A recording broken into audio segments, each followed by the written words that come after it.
Okay, so welcome in to Small Business Banter podcast. I'm sitting opposite Hugo T. Armstrong. Welcome in, Hugo. Great to be here in this magical destination, Queenscliffe. Yeah, for those listening, we're down at Queenscliffe in the O Space on the harbour. Hugo is going to tell us a little bit about his background in a minute.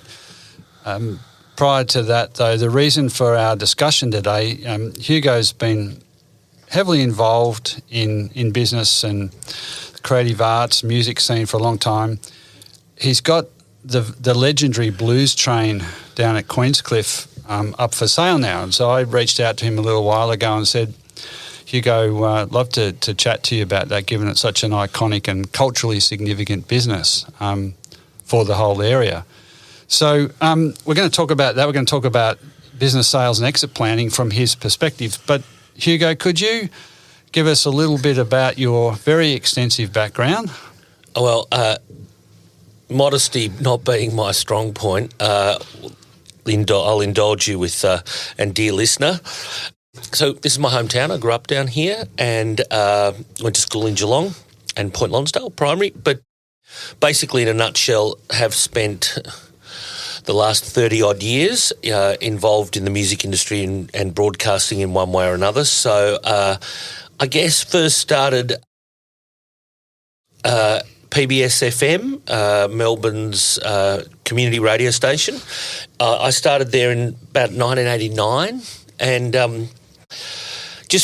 I was working in hotels and bars around Melbourne, was interested in always really interested in broadcasting. I grew up as like 3XY, cassette tapes, making your own mixtapes, DJing the school socials, at Geelong College, doing the school socials, doing the production, sort of like, wannabe DJ guy, always going to the beach discos that 3GL, our Geelong radio station, would have. And I just dreamed of being a DJ. I just thought it was just the greatest thing.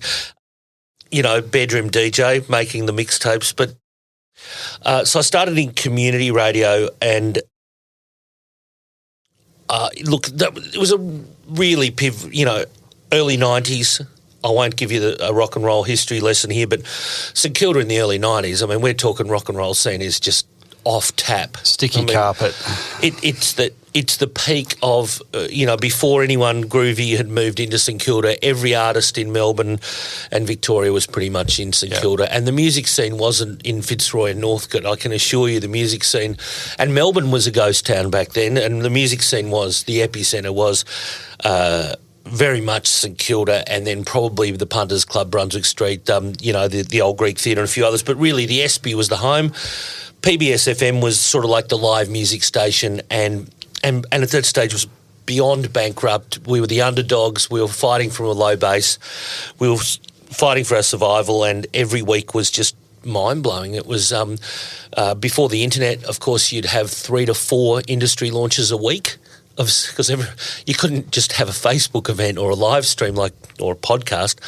So it was you were out every night of the week either seeing bands or going to launches and eating and drinking. You see how that ended up for me. So I really enjoyed that, and very quickly I started working at the radio station in marketing and promotions, selling sponsorship, found myself having a job there, and 23 years later was still broadcasting there.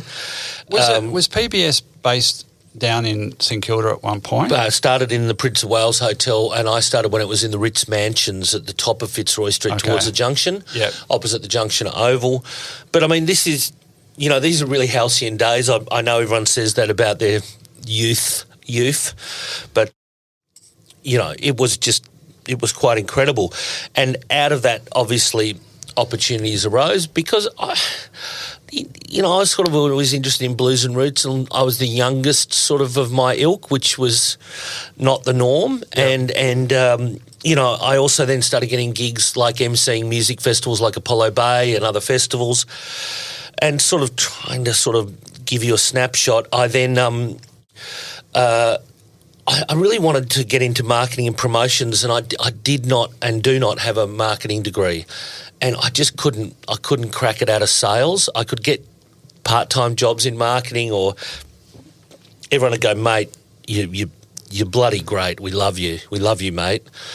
You're great, but you don't have a marketing degree, but we'll give you a sales job. And I was like, mate, I've done sales most of my life. I'd done sales work all my life prior to radio, and I just said, I've done sales. Yeah. And I couldn't crack it. And the Queenscliffe Music Festival started, and in the first year it fell over. It was overly ambitious, to say the least, and it went belly up in 1 year. And it was the old story. I've had a few poison chalices, and this was the first big drink from the poison chalice where everyone said, are you kidding me? You're going to quit your job at PBS, you're going to move back to your hometown, and you're going to save a bankrupt music festival that the council's just taken out a bloody loan, and you're going to somehow save this music festival, and you don't really have a strong business background. You've got a radio background. And But that's how a lot of businesses or ventures start, though, isn't it? With enthusiasm, passion, or whatever, commitment. It needed all of that and above, but most of all, it had a willing committee of management of local people. That the festival's lack of success had flushed out people that could see that there was something to be had there, and they'd seen it flop. And it flopped. What year was that, Hugo?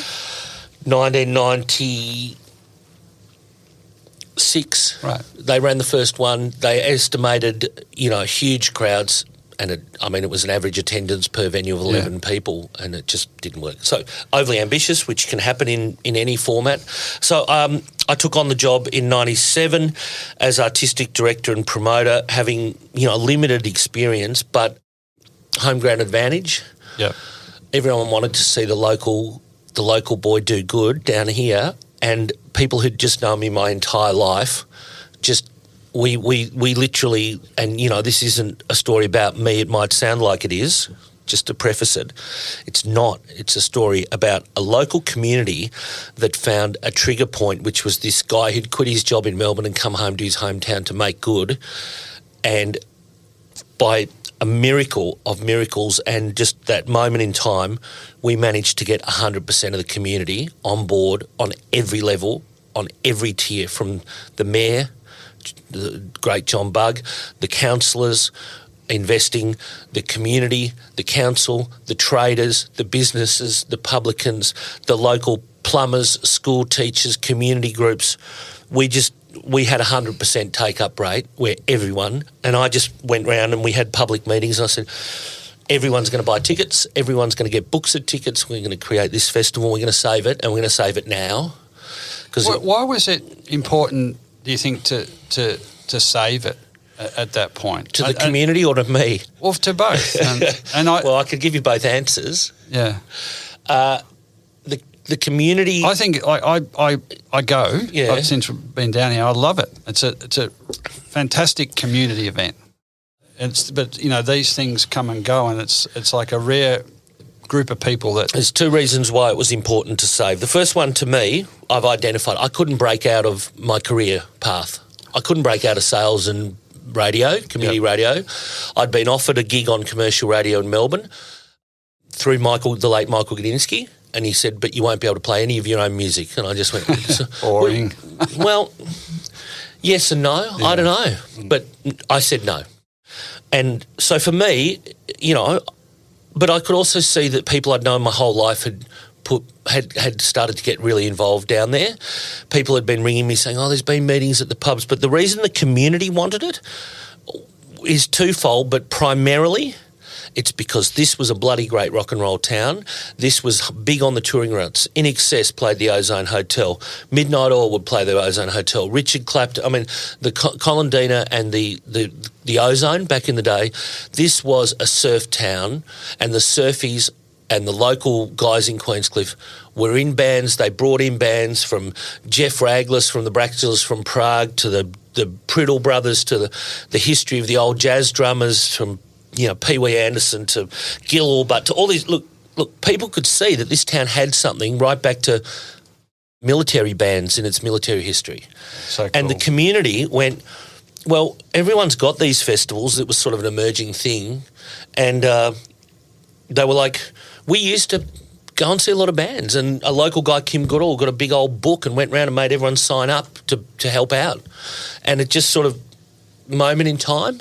Yep. But the community and what the community wanted and what they got initially was a bit of a surprise, I guess. What I developed was different. They were looking for more like, everyone wanted to be like Port Fairy, and I felt that's what had sent them broke, partially. And I said, I just completely and utterly copied the PBS program grid into a music festival. I just completely ripped it off and publicly said it at every launch.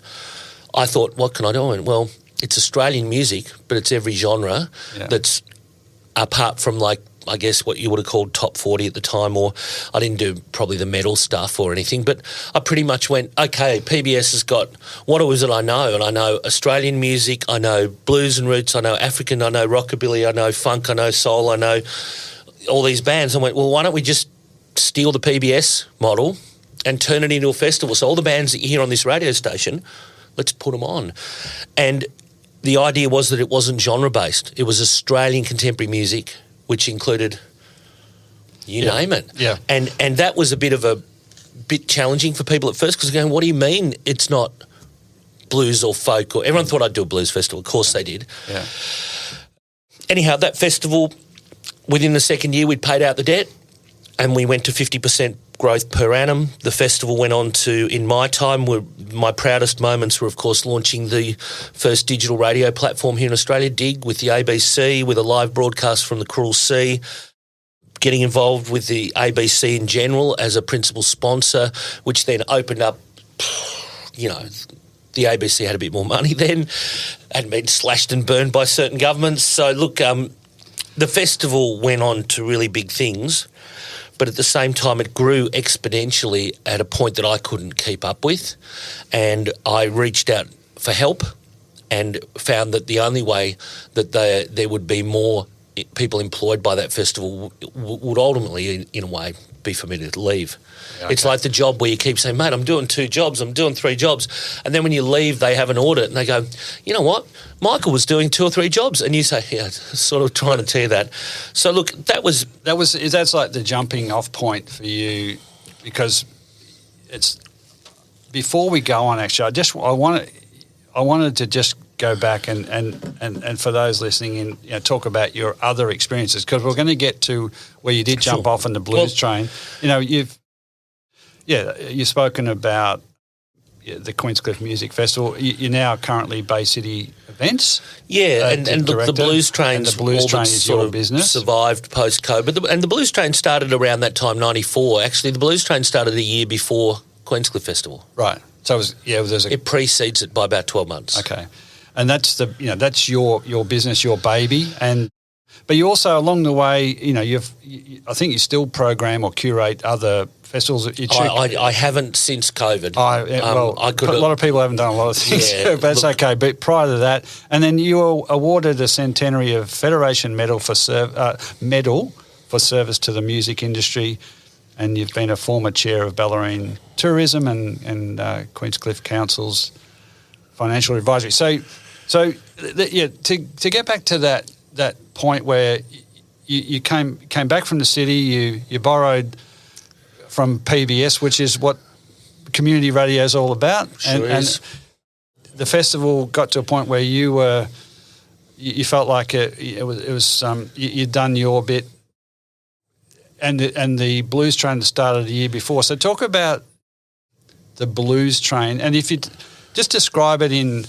I've been on it a few times. Can you describe it in a minute for those that haven't been on it? 1 steam train, 4 carriages, 200 people, 4 of Australia's best blues and roots contemporary musicians, and a progressive dinner and party that you'll never forget. So each time the train stops, you swap carriages, you see another act. There's 50 people in each carriage, so it's like a progressive dinner, except the meals don't change. You have that at the beginning on the train, but the patrons move to each carriage. So it's like a little mini music festival. Yeah. And I think planes, trains, automobiles, I think once you're in that confined space, in that immersive environment, you get a really good sense whether you like blues music or not. And people, you know, again, do I like blues music? Well, have you seen the Blues Brothers movie? Oh, it's my favourite film. Well, hello, you like it. Turn up. Most of our patrons aren't music aficionados. They're not particularly passionate about one genre or another, but they turn up and I think it's just the perfect recipe. It's like those core ingredients that you would see in French cookery of, your butters and your creams and your key ingredients. And I think the steam train, the blues and roots music, which you can achieve a fairly high level of performance quality with a fairly limited amount of production. Yep. Which is there's some logistics here. Yep. And the immersive nature of the show, and also the fact that the show, as you know, it stays the same, but it changes every week, because most tourist attractions really struggle with a second return visit, and normally you need a new lion cub, or you need a new 4D exhibit, or you need a new slingshot ride or whatever, whereas the Blues Train has stayed the same and retained incredibly high repeat clientele, because it'll be like it was last time, but you also know it'll be just different enough just familiar enough to reinvest your leisure time in. So that's the Blues Train. And it sets off from Queenscliff Station, which is an incredibly beautiful setting down there on on whatever night, Saturday nights and Friday nights. Look, and we just, I guess it was one of those, again, incredibly organic things. Sounds like a practical joke. Merchant banker, pastry chef, a chef, an opera singer were running Pasquini's Deli in a homestead called Summer Park.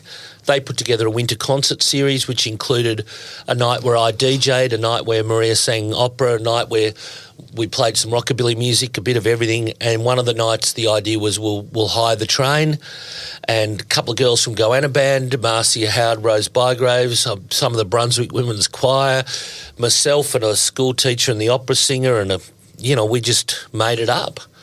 And we did it once, and everybody wanted to know when the next one was. And is this another example of, like, it just kind of, you said organic. Did you have in mind at the time that it started that it would become a business, or was it just absolutely. Right, so you had an intent to build... No, absolutely not. Sorry.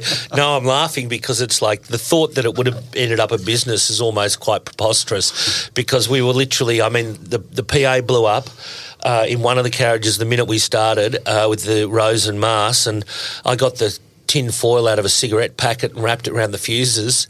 It was just, the railway hadn't run night services, the train broke down, the generator broke down.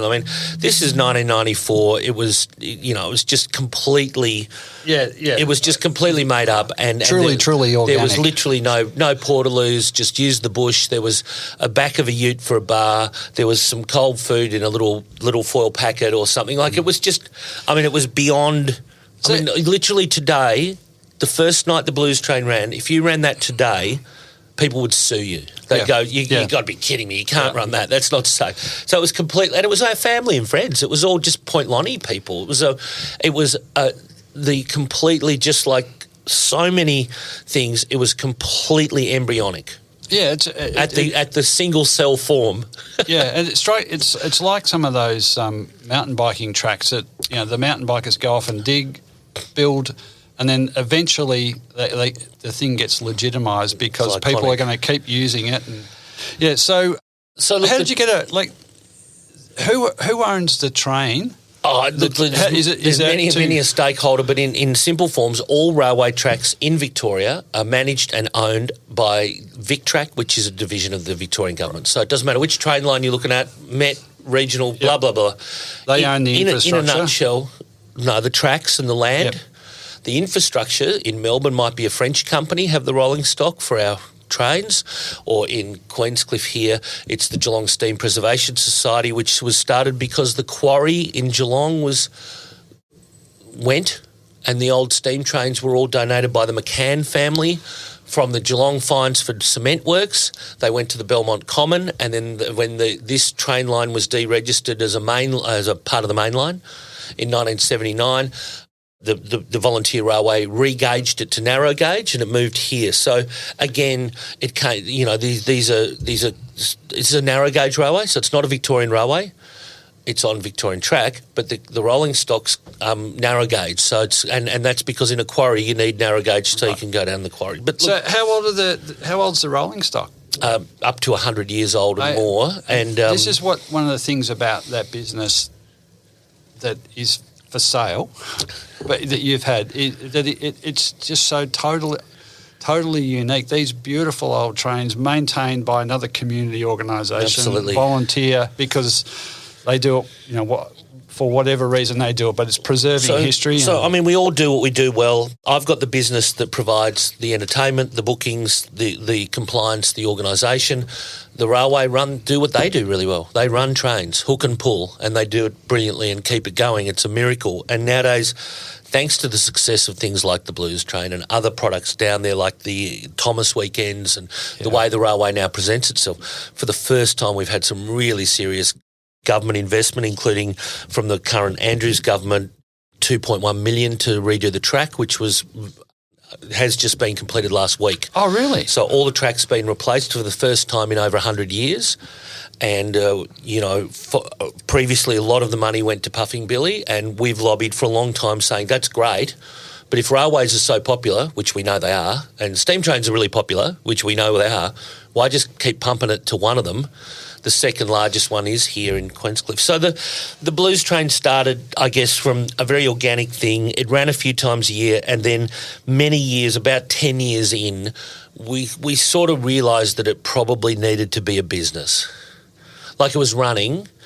I was in partnership with the local original partners. We were all there, but times changed, and then, so did the business. And also the business changed. This thing called the internet rocked up. This was a business that was started with a flyer on a deli counter. There wasn't even a phone number you rang. You had to just go down. You had to know to go to Pasquini's to buy a ticket to the Blues Train. And if you didn't know, you didn't get on. So, when I say word of mouth, I mean original word of mouth, not social media. So, look, I guess that's the Blues Train.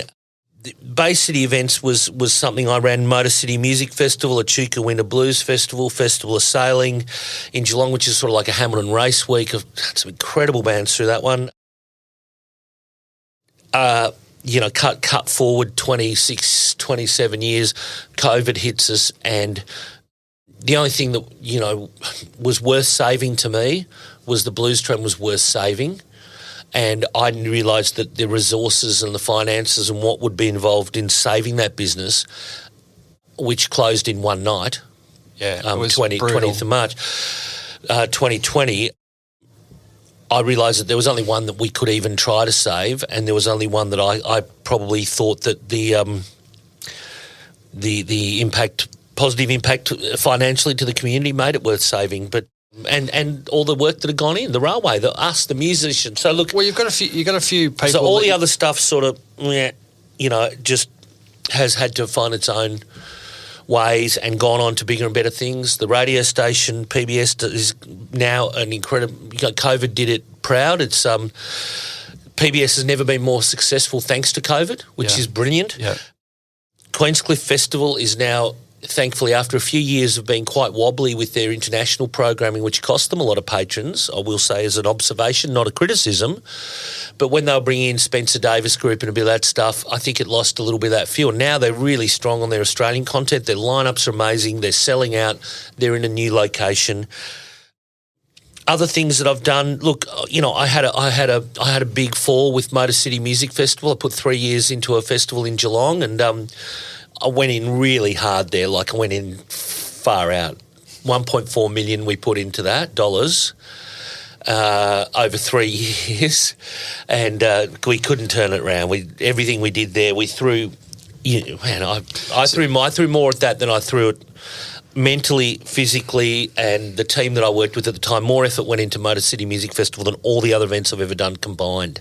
Yeah, but you can't polish a turd. No, you can't. And I don't think you can change. It didn't resonate with the audience. The weekend was wrong. The location didn't have cut through. The branding was confusing. People didn't get Motor City Music Festival, Geelong being the home of Ford, Detroit, liking it to Detroit. Look, it just didn't work. So, it's not all been success for this little black duck. No, and I just get this strong sense that, you go after things really hard, and there's a bit of backfilling, right? With, we're going to, and that's, what a lot of business owners do, and I think they will relate to this. Things start, but with the blues train, the reason I reached out to you is because I think at any one time there's 80, 100,000 businesses for sale across Australia listed. There are probably 10 times that would be for sale if you knocked on the door of owners. Oh, yeah. They just don't get around to doing something. But there are only so many businesses that are, this is my term, culturally significant. And the Blues Train is unique, but it's also, you talked about the stakeholders, that would also like to see this continue as a successful venture, right? You've got the people that proudly maintain the trains. There's the tourism piece. Yeah, on the tourism, local businesses, or during COVID, a gentleman contacted me and donated an economic impact statement for us. He said, "I want to donate money to your GoFundMe, or I do economic impact statements." And he'd done a business model for Clarksdale, Mississippi, of all things. This is a guy in Fitzroy, Melbourne, and John Henshaw, his name is. And he said, "That's a very famous blues town." What's the Crossroads? It's where Morgan Freeman's got Ground Zero. And he'd done a business plan for Clarksdale, Mississippi as a volunteer. He said, "I'm about to retire." He said, "Would you like money or an economic impact statement?" You know which one I chose. So $3.1 million a year into the local community directly from the Blues Train, overnight stays, flow-on effect. So and showcasing great Australian blues talents. And of course, it's music tourism in Australia is completely and utterly ignored on almost every level. It drives me bonkers. When you go to the USA, music tourism is you go on the Blues and Barbecue tour, you go on the Louisiana High Ride tour, you go on this. Music tourism is you go to Austin City Limits Music Festival and the conferences and things. Now, I'm not saying we're America, we're a much smaller country, but our tourism bodies keep going back to wineries and tasting boards, which they should, but music tourism at Visit Victoria, Tourism Australia, Australia's music tourism, when you think of the success of our industry on a whole, globally, music tourism in Australia should just be the biggest no-brainer, and people coming here and experiencing Australian music, and it's not really leveraged on, and it's an industry that's constantly referred to an industry when they have the arias and they say it's the industry's night of nights, and it's like, well, if it is an industry, which it is, and an industry that employs millions of people directly and indirectly in Australia, where's the really big picture? Where's you want to tour Australia, you want the music tour of Australia, you want the Arnhem Land music tour, you want the blues music tour, you want the grunge rock, Monday OK Motels, and you want to go to the Tote, you want to go to this, or you want to go to the opera. There is a I don't know whether it's a cultural cringe or a lack of understanding of truly music tourism, but going back to the Blues Train is music tourism personified. Yep. It's absolutely that. People say to me, who goes on the Blues Train? I go, the same people that go to Tullamarine Airport go on the Blues Train every day of the week. That's just people. Yep. People. So music tourism, I've proved that it works. We all see it working, but there just seems to be a level of a lack of engagement on state and federal levels in our peak tourism bodies of our music industry as a tourist product. So, anyhow, I guess that's not why we're here, but hey. No, it is. No, it's part of why we're here. And there are some thriving regional festivals, that are there are. So when you visit Australia, where's that definitive download? Where's that definitive app? Where's that definitive guide? Where's that pocket guide? Where's that thing that says, hey, you got to listen to PBS or Triple R to find out. It's all too hard. But anyhow, so I guess the Blues Train is a tourism product first and foremost. To use that cliched term now, as pillars. It's got some very strong pillars in tourism, hospitality, events, and when you as I said, you've mentioned it's for sale. We're in an expressions of interest campaign because we've realised that it will be challenging to think about the right curator for that business in the future, but also what that might look like and how that would make sure that the core of it's maintained whilst the music may become more diverse or the food may be more diverse or something. I've tried to I'm a big believer in stick to your knitting. Like if you're a steak restaurant and everyone comes because you do good steaks and you bring all your mates down from Melbourne and say, we've got to go to this steak restaurant in Queenscliffe, it's really iconic, and the night you turn up, we're at the front door saying, oh, we're doing a vegetarian menu tonight. It's not really... So, I'm a stick-to-your-knitting kind of guy, but I can see that the blues train would... The blues is a pretty broad term which covers a lot of... it's a root music, covers a lot of genres. So, look... So there's a couple of things. That's the blues train. I don't know. That's it. That's it. $3.1 million of local economic benefit, which is, very, very significant. You've got this new track going in. So the future, maybe some of the tourism bodies will catch up, when you're investing that much money in the tracks and, so we'll see. I don't think, let me say, I don't think that they're ignoring us, but I just think that as you see it, those of us who see the music scenes of Melbourne and Australia can see what's the economic impact of Byron Bay Blues and Roots nowadays? I mean, we're talking millions and millions and millions of dollars into that economy. And that's a great example where, it's called the blues. Well, and Blues and Roots. But it's very diverse, which is... So, and I understand the subtlety of expression of interest versus... for sale. So I didn't mean to limit that, but... I don't think you do. I'm just trying to be... we've had to try and frame all this into a business sales model, so... Because it's a business that is going to potentially appeal to a lot of different buyers for a lot of different reasons, and there's some capacity around how many people you can get on the train, but... it's a platform. There's a lot of opportunity for growth. The festival, I can tell you what the Blues Train's missing.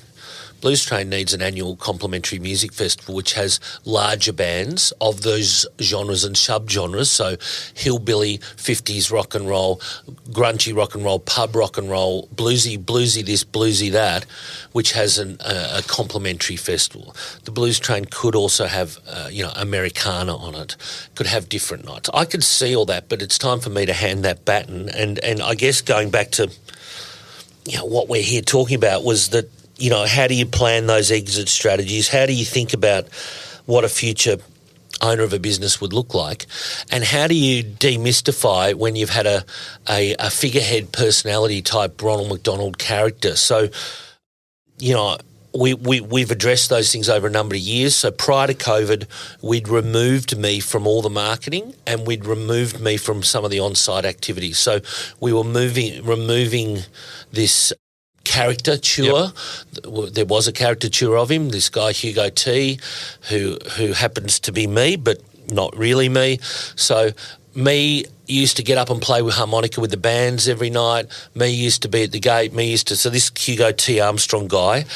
And so prior to that, we started realising that no one's going to want a business where the hairdresser is the person and they're not there, it's not there, or the chef, a celebrity chef. Very hard to buy a George Calambaris restaurant or a Matt Preston because they're not there anymore. Yep. And Ian Hewitson, how do you keep that brand? So, we saw that with Talano. So we'd pulled Hugo T Armstrong out of it, knowing that we wanted to have a future where it was sold and not too daunting. But then with COVID, we had to bring Hugo T Armstrong back to show to especially the federal government of the day, which were not leaning towards the lefty music industry because they were a right-leaning government, which is just the facts. We knew that we were going to need to bring the family face back to the business. So Hugo T Armstrong re-emerged, whether it was on barbecue sauce or online or fundraising. So we put him back into the business, knowing that would also, we'd need to remove him back out again, and that's what we're currently It's like a doing. special op come in and, I mean, because it Well, was... you can't make it about one person, and the problem was people thought the blues train was about one person. But I don't, as I said, I don't build the trains, I don't run the trains, I don't play the music. But there was this perception that it was specialised to a person, and because of my background in radio, so that was really challenging. I think we've addressed it, and we've got plans moving forward, and we've got a number of things that we're doing in that space. But at the same time, what do you do in a small town? You're a local business, you're a local, media kind of guy. I do spots on the radio in Geelong, on the commercial stations, had a long-running spot on drive time in Geelong on Bay FM with the catch-up. And so it's Hugo T from the Blues Train. Yeah. So, of course, but then, we've had to make sure the business was sellable. So, whether it's operational handbooks, guidelines, financial planning, strategically looking at, really making sure that you got it really, which has taken 5 years. So it's been a concerted effort to de-Hugo T it. We could see that was probably one of the things that people might find daunting, or it might find that it was brand confusing. So we did a rebranding process leading into COVID and during COVID. So rebranded the business, freshened everything up, redid all our audience personas, redid all our operations handbooks, our manuals, our HR manuals, our ticketing manuals. Wow. And also, whilst using the caricature of Hugo T. Armstrong as the face of, literally reviving the music scene. So Channel 7, here's the guy from the Blues Train, he's going to go under if we can't get the regulations on 4 square metres, one person, I'm literally on Channel 7 with Paul Dowsley during COVID regularly, I think 2 or 3 times there, or I'm there with Minister Pearson, or meeting with Dan Andrews saying, come on guys, So we had that side of it, but at the same time I knew that my time was up, and that we needed to make sure that the business was something that was, it's a business, it's a brand, it's a trademark, it's trademarked. And the exit strategy, I would say, moving on to thinking about if you're going to exit plan a business, I would say it's a 5-year strategy. And I think it's a 5-year strategy for some key reasons. You need 5 years of financial records for your tax anyhow. So it's a nice round number. But 90% of small businesses, 90% of businesses in Australia are small. 90% of small businesses in Australia do not have an exit plan, but they all wrote a vision and mission statement and a business plan to get the bank loan in the first place. So 10 years ago, 15 years ago, 20 years ago, 2 years ago, you went to your bank manager or your financial advisor and you downloaded a business plan, you wrote a vision and mission, and you had this idea. You should almost be writing the exit strategy on the back of it the day you submit it. Really, I know that might sound completely to some preposterous, but if you go and meet 90% of business owners and say, what's your exit strategy? They just look at you. And I've been there. I've been there for the reasons I just said. Yeah, no, this is, it's the work I do day in, day out with owners getting out, and mostly they haven't thought about it until something extraneous happens, like there's a health issue or a partnership, and that's forced. Yeah, it is forced. Redundancy. It's not the redundancy that any of us want, and that's why if you're thinking of starting a business, folks, think about what your exit strategy would be, and when could that be? Like, when could that occur financially? When could that occur logistically? When would that? Or how long? I've run this business 30 years in January. If you'd asked me 20 years ago, would I be running it in 10 years' time, I would have just wet my pants laughing. Yeah.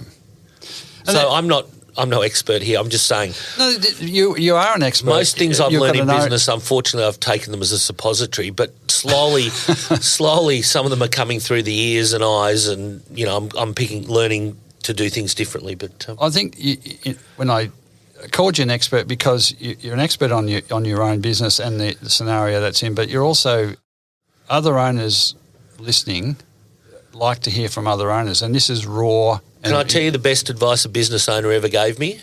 I went to a business lunch when I moved to Geelong, some wine lunch, and I met a guy who'd had a very successful roast chicken shop. who then bought the building and had a massive swimming pool shop, not building pools, selling all the crap that you put in your pool, right? Really big pool shop, a lot of staff, big building, big pool shop. And then he went and had a fine food shop. And I sat next to him to lunch and I'd met him and I said, David, how did you go from roast food to, incredibly big pool shop, chemical shop, 20 staff? And now you've got, I won't mention the business, but you've got a franchise business selling, jams and fine foods and coffees and cakes. And he said, they're all businesses. If you're good at running business, it's all the business of business. And the same skill set worked across all three platforms. And it was one of the few times I actually properly listened and went, yeah, it's the business of business. Yeah. So what's important for you with your advisor on the sale? You've structured this as an expression of interest process, which is I'm a big fan of because it draws out, So, but what's important for you as the outgoing owner? Great question. I'm glad you got me here today. Wow. What's important to me is that and look, everyone's different, and for me is that I'm more than willing to stay on with the future business, whatever that looks like, on one condition, is that I do not and will never work a weekend again in my life. You've got so many Saturday nights in your life. Now, I'm 56 years old, and I don't look it, but I am. And I've worked in an industry where most of my weekends I worked. Yep. And that means, I've missed a lot of birthdays, barbecues, catch-ups, 50th, 40th, 30th, 21st, etc., engagements. So to me, and it's really, to me, something like having weekends off, like it's a really effing big deal. Yep. And to someone else, they might go, I couldn't give a crap about weekends. I'd love to have a couple of weekdays off. So everyone's different, I guess, is the point. But to me, that's a really big deal. So in the expressions of interest, people have been saying, well, would this guy Hugo stay on and do music programming and the brokers have been instructed to say yes, but come Friday Arvo, so no more weekends. So that's something that's, I place a value on that. What's also important is that, as I said, look, you're a custodian of this type of business. It might be altruistic or whatever the word is of me, but I think there's I've already met some people that could run it and could run it better than I have, and whether they will or should is up to them, but I can't choose that. But if I've met a couple that I've gone, man, you guys, you're mad. I've walked away going, you're mad if you don't buy this business. This is perfect for you guys. But for example, I've met a couple who were just had all the skill sets between two people. And I think that's what's really important too, is I'm a one-man show. And from a flyer on a deli counter to managing $100,000 a year marketing campaign and a retainer digital marketing company and Facebook, it's a lot. And the level of compliance and the level of tax collecting, which I don't like. I don't mind paying tax. I just don't like the way I have to collect it on behalf of the government. But look, there are people that I've gone, if you had two of you, whatever that format is, business partners or life partners or both, you got two. One might be more businessy, one might be more, on-sitey, kind of like, event-based.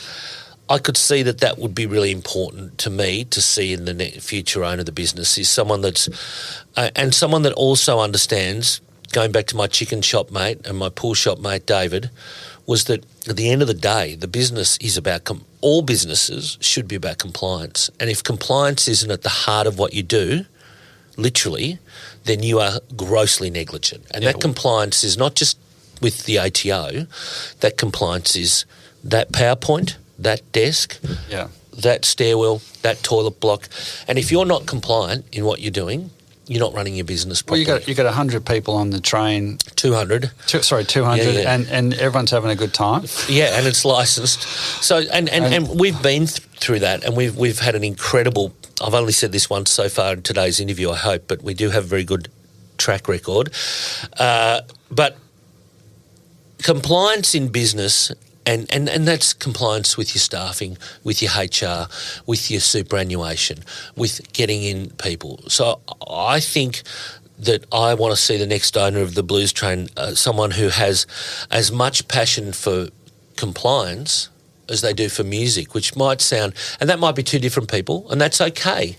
And that's often a really good small business model where one partner's really good with the bookkeeping and the this and that, and the other one's really good on the tools. Complementary skills. If you think of a lot of people in trades-based industries where they're pulling cables for the NBN, one's out there doing that, the other one's sending the invoices, getting the supplies. So, Now, if you look forward from that, it's where a lot of those businesses that the millions that never.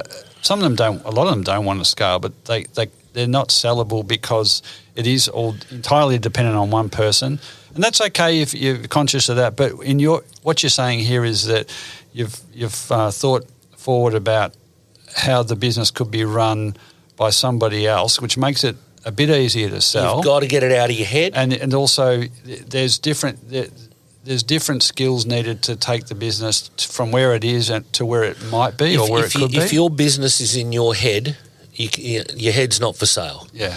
And it's just daunting. So we've handbooked into operations manuals. So if literally next Saturday night I can't run the Blues Train, I could hand you the manual and you would be able to run it that night. Yep. At a level of compliance that does not leave us at risk exposed. of exposed. Yeah. So if you're in small business and you want to sell up, I'll tell you what I do know. 5 years out, if you're not talking about it and thinking about it, you're not going to get there within 5 years. And you might have a miracle where someone walks through the front door and buys it, but how often really? Don't plan for that. Yeah. It's like planning for winning lotto.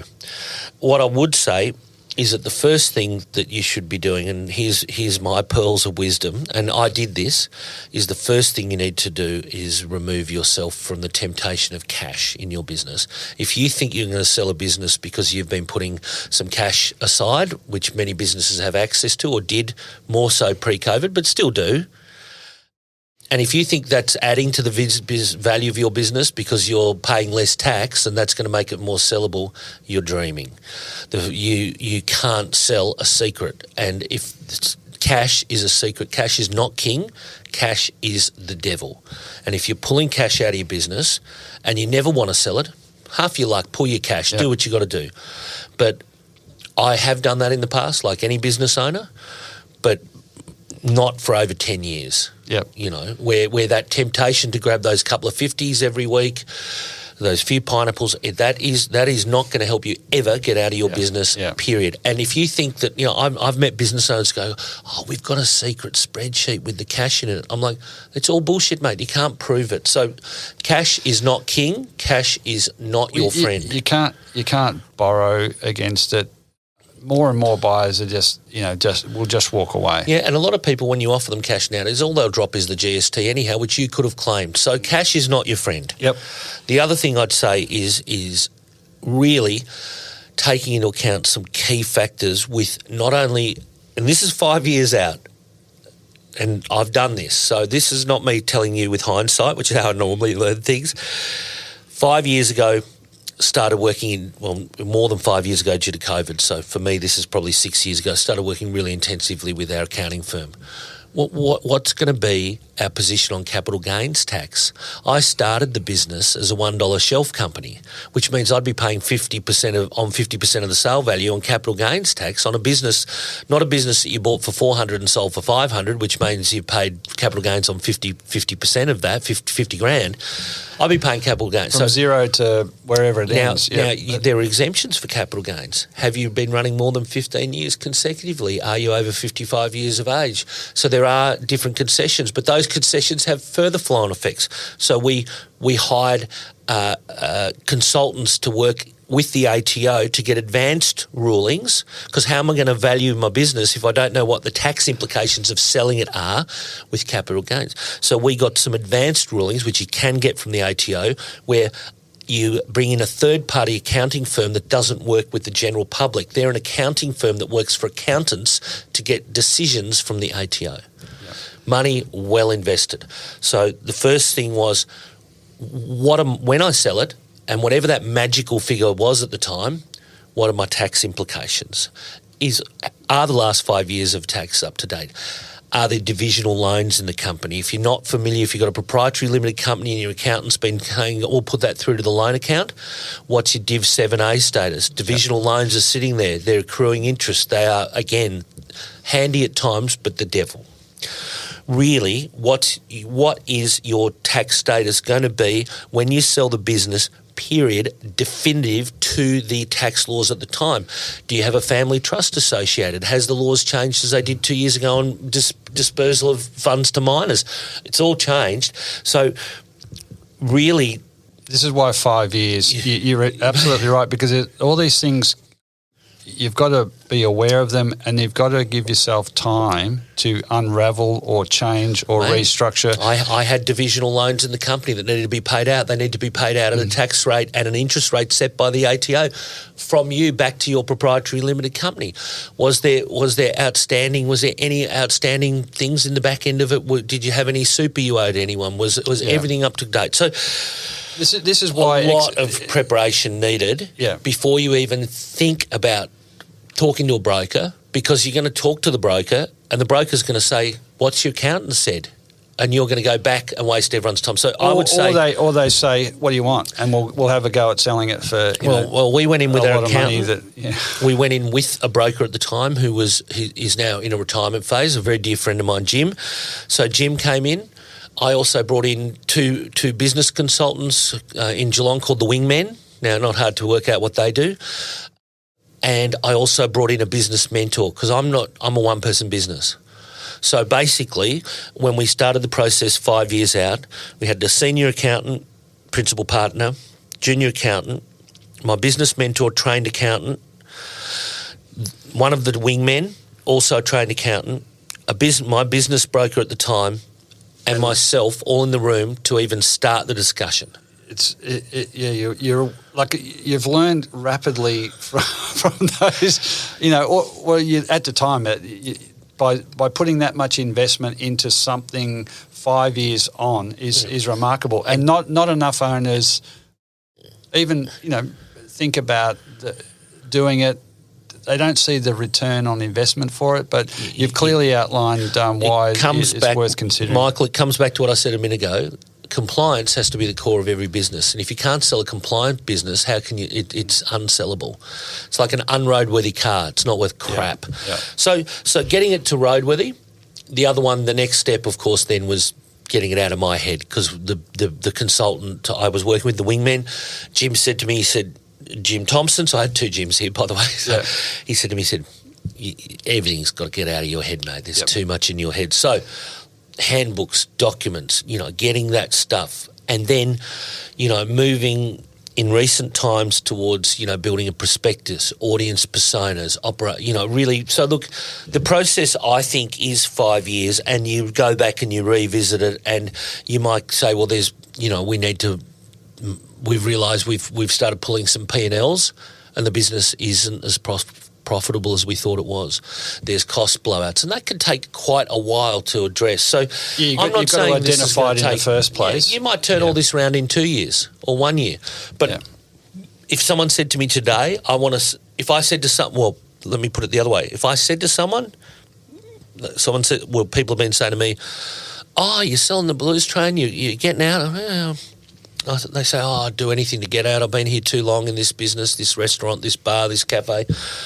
And I'm like, well, have you started planning? And they're like, no, what do? You just call a broker, and it just, you call the broker. And I'm like, yeah, you call the broker, and they're going to say, and then you're going to start learning about all the ad backs, and you're going to have to work out what the ad backs are, and how to prepare a document to get into an IM so that can go to a broker, which actually shows the real costs and not just the costs, because 1 year you had to buy a new delivery van. Yep. So all the backing out. So look, I think the process for me, I could be sitting here in a couple of years still in this process, but getting to the starting line is not just calling a broker. And it's definitely not calling a broker. It's definitely not saying to, I think I'd like, a big amount of money and hoping for the best. That's not a strategy either.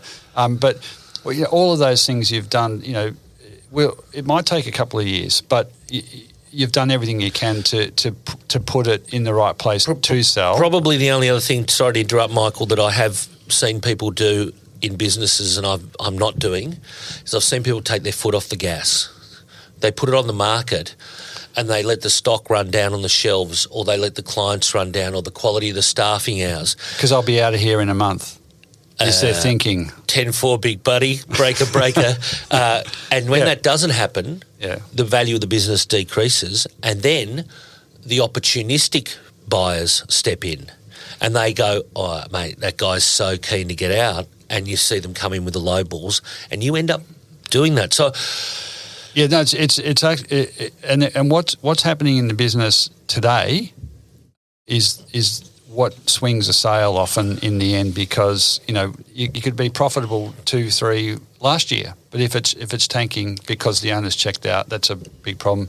Hey, Hugo, some pretty grounded advice in there for other owners, and that's primarily why I wanted to have a chat with you. I really do appreciate your time and your honesty and straightforwardness about your experience of it. And well, when I left PBS as program manager, I had a reputation apparently, and I wear it as a badge of honour. And people said, at least with Hugo, you always knew where you stood. You might not have agreed with him, but you knew where you stood. Yeah. And I'm happy with that. That's cool.